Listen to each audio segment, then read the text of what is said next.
keeping you company this Ramadan. Rahim. It is exactly 12:43 p.m. We're into our final interview for the day, and we're now going to be talking about the second South African Black Muslim Conference, which has been scheduled for June 2022.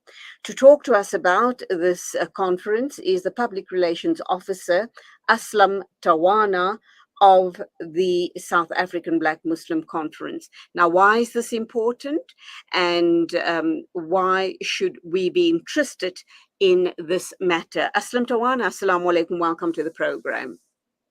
Walaikum salam, Auntie Julie. How are you? Alhamdulillah, with your du'as, very well. Trust you are good as well. Alhamdulillah, and assalamu alaikum to your listeners. Okay, so Aslam, obviously, the first conference happened before COVID. From what I've been hearing and reading, it was really very well attended, and lots of issues, came about. And undoubtedly, the Black Muslim community in South Africa, and I should imagine beyond our borders, have taken note of the issues that were unpacked at that conference. But let us understand firstly that when we use the word black, are we referring to Black African Muslims in South Africa, or is it a blanket term for all Muslims in South Africa? Because by and large, I should imagine there are very few white Muslims in our country. Okay, alhamdulillah, no, the 2019 conference was really indeed a success. And the word black here is left experience. You know, it refers to a Muslim of indigenous African Muslims of South Africa. You know, and the left experience in the townships and in the villages. You know, so that the term refers to that. Okay, and undoubtedly, Aslam, there are issues, and I should imagine the first conference in 2019 was a springboard to address those issues. And I'm going to want to also ask the question, what do you hope to achieve from the second conference? So, number one, what does the numbers look like? How many Black South Africans, as in African Muslims, do we have in the country? That would be question number one. And then number two, let's look at what was unpacked at the first conference. Are you just going to follow on from the issues that were raised and unpacked at the first conference? You will. Firstly, let me say we don't have the statistics in terms of the data of Muslims. That is part of what the first conference has resolved, is to do a database. So obviously, what is part of the stuff that will be happening in the second conference will be to get report backs from throughout the provinces, the main provinces of the country, to get report back in terms of what is the statistics in terms of the amount of Muslims that we have, Black Muslims who are in the townships and in the villages. So that's the first thing. Secondly, what I want to mention. Secondly, I want to give you the theme of this year's conference. It says a nation under construction. So a nation under? I didn't catch the last bit of your response. A nation under construction. Okay. A nation under construction. Alhamdulillah. Okay. So what it means is that what was discussed. Okay, primarily in the first conference, we just wanted to find each other, you know, so that we can be on the same wavelength of understanding issues. What are we referring to as black? That we have sorted out. Who are black? What are we meaning by the term black? It's the lived experience, like I explained to you, in the townships and in the villages as a Muslim. It has got nothing to do with race. It's got to do with the lived experience.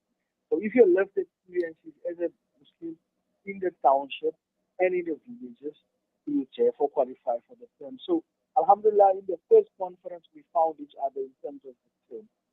Secondly, we then laid few foundations in terms of what must be done, so that that must be the stepping stone of the conference. So what is going to happen is that we're going to get report backs in terms of some of the resolutions we took and the implementation thereof.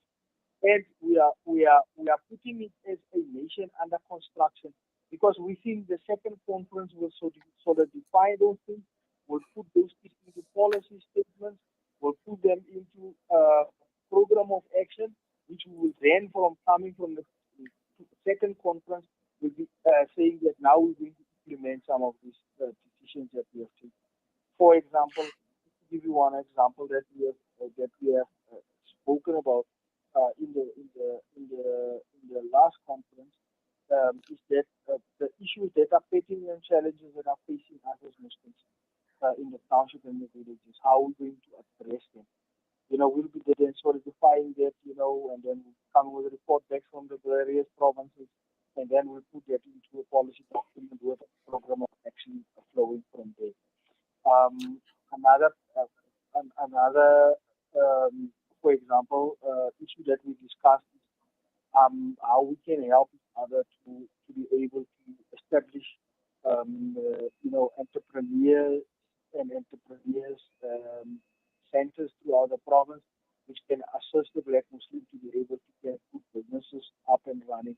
That we will have a commission on that will be discussing that matter to finalize it, to bring back the report that what the provinces have discussed, and put that into a program and policy statement, as well as a program of action.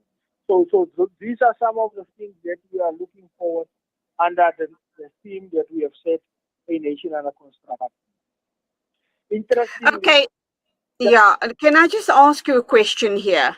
I'm Muslim as well, but I'm not an African Muslim, and I would love to attend the conference.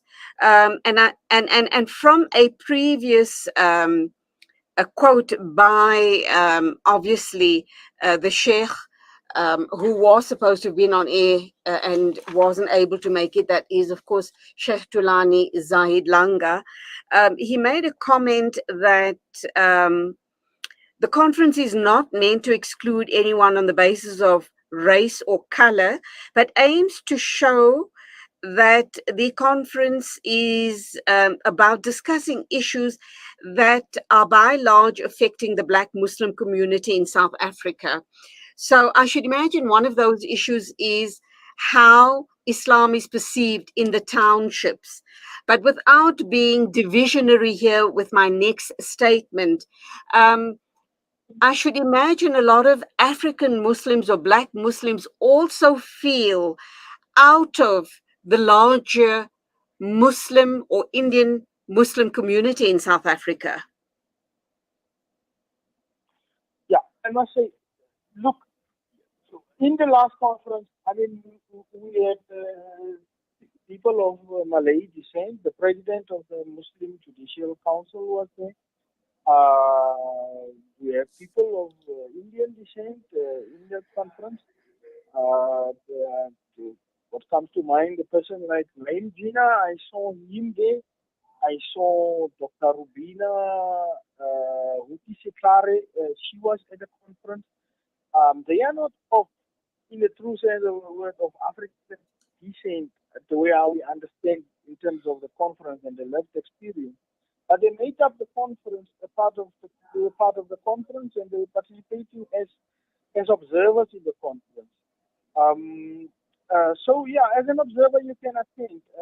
You'll however not be a full participant, because we would really want the lived experience of the township and the villages, and what comes out of there, and how we can address the issues affecting us, the issues of dawah. As we understand it, we are of the opinion that giving dawah to our people in the languages that they understand is better than giving people dawah in English. So I mean, if you can't even speak Setswana, for example, in the Khaleshewe area where I reside in Kimberley, the dawah in English it's meaningless. Things like that, So yes, it's not like people will be not allowed to attend. But there's no use we are calling it an SA Black Muslim conference and then 80% of the participants is people of Indian or Malay origin, then we are making a Okay. All right.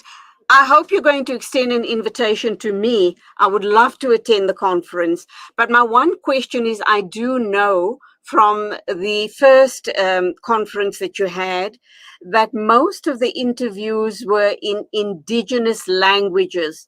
So that's going to be very exclusionary because like you mentioned Naim Gina's name, and I'd like to be there as well. And there'll be a handful of other non-African Muslims that will attend, but we'll be losing a lot of the very important elements of the conference because it's being presented in an indigenous language. How are you going to accommodate for that?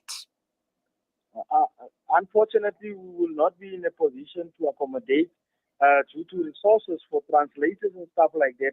But in overall, the conference takes an African language flavor. So if you come there, you should bring your own translator, to give you some translation. Yeah. Okay. With all due respect, but I mean, can you imagine if a person wants to express? I'm Xhosa speaking, for example. Now I've got to express myself in English. I think in Xhosa, translate it into English. By the time it reaches my tongue to be able for you to pick it up, it has lost meaning between translation. So we allow the conference delegates to express themselves in the language of their choice. Because, for example, I mean, if you take myself, I mean, I speak over 7 indigenous languages. So any of the African delegates or Black Muslims who will be at the conference can speak any language, and I can translate that for the person who, say, maybe the person is a vendor student presenter. So he or she doesn't understand the Tawana, for example. I can translate it, but we allow the people to express themselves in the language of their choice because generally, I think it was an apartheid created thing probably, but it has helped us as African people that we are multilingual. We can speak more than one, even more than one African language. Okay. We've only got about 5 minutes to wrap up time here on the interview. You keep referring to the conference is being held for African Muslims to talk about their lived experience. What other issues were brought to the table that are burning issues and do need to be addressed to prevent further, I should imagine, distance between African Muslims and other Muslims in the country, and also to create a more inclusive for Black Muslims to be more included in the townships as far as their day-to-day lives are concerned? We are not necessarily seeking for a spot of the Mandingo at the table. It's not what we're doing. Sorry, just repeat that. Just repeat that. You're not looking for? It's just a how can I put it? It's an idiom and it's African saying. We're not looking for a spot on the table. The Mandingo is not looking for a spot on the table. That's not what we're looking for by the conference. The conference is primarily to be inward looking. When I say inward looking, indeed, as we go forward, how we must build bridges between the various communities, Indian communities, Malay communities, and that indeed that is part of it at a later stage. But for now, it's inward looking, how we can develop ourselves. That's why I think a nation under construction. How we can ensure that our children are developed, madrasas are proper in the township. Our children go to university, they can access bursaries and funding from the various institutions. So yeah, it is first inward looking, and at a later stage it will be what is this word now that is being used, so that we can be able to have better relations with other communities, the Muslim communities, like people of Malay descent, people of Indian descent. Other Muslims, other Muslims. Okay. To wrap up, let me just take you to a comment that was made by Sheikh Tulani at last year's conference. He says the conference was one of those rare occasions within the Black Muslim community where we were actually the drivers and not the passengers. When we attend Islamic programs in South Africa, most of the time we as Black Muslims just feel like outsiders. And that is definitely a lived experience by a lot of Black Muslims, is it not? That's correct. That's why, Auntie Julie, we are saying that we are not looking for a spot. A Mandingo is not looking for a spot at the table. Okay. Inward, so that we can be the drivers of our program. Absolutely. Absolutely. And we are not looking to become passengers necessarily. It is to look at how we can develop ourselves in the country. So, okay, Aslam, I applaud. I applaud the people that, the Sheikh and people like yourself and other role players for bringing out, getting together and introducing the next conference. It can only make the Black Muslim community in South Africa all the more stronger, all the more independent, and, give you the space to be noticed and to be counted for who you are. So I look forward to my invitation, inshallah. I'd love to attend the conference. Until we get to speak again next time, you go well, and salamu alaikum to you. Alaikum salam wa rahmatullah. But what we also want to do is we want to send out an invitation that the people must start to register, on our portal that we have put out of the SABMC. They can follow us on Facebook, South African Black Muslim Conference. They must register. The conference is taking place between the 17th and the 19th of June in Johannesburg. We are still to confirm a venue, but the place is Johannesburg, definitely. So, inshallah, invitations will be sent out to the various people that we think they over and above our general members will be coming for them to attend. Like, for example, if the executive think that you are a strategic person to attend the conference, the invitation will be sent, Inshallah, go well, and lots of du'as that the conference will be a great big hit amongst the Black Muslim community. Shukran for talking to us. Assalamu alaikum to you. Wa alaikum salam.